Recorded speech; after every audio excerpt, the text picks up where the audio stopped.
land strength and the risk of liquefaction. So now, in this area, if you look around, there's an obvious risk, flooding.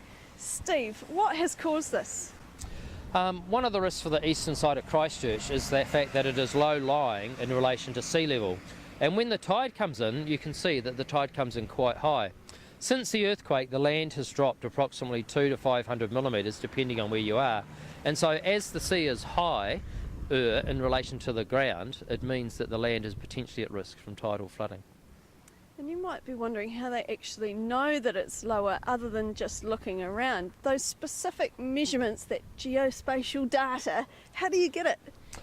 Okay, there's a lot of things that we do to understand the tidal flooding. One is we've done LiDAR of the area, which gives us ground levels, and we compare those ground levels to the mean sea level.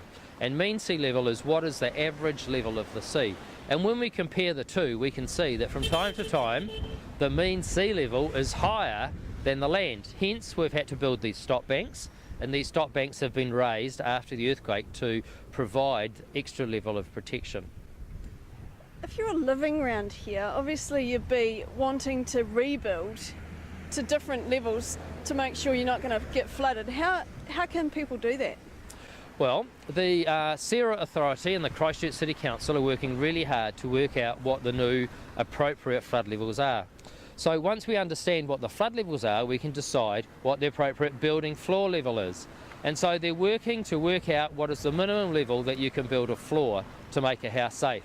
There are some areas which have been zoned red and will be retreated from. There are other areas where you can rebuild, providing your floor level will be high enough. And you've got a pretty cool picture there to show that.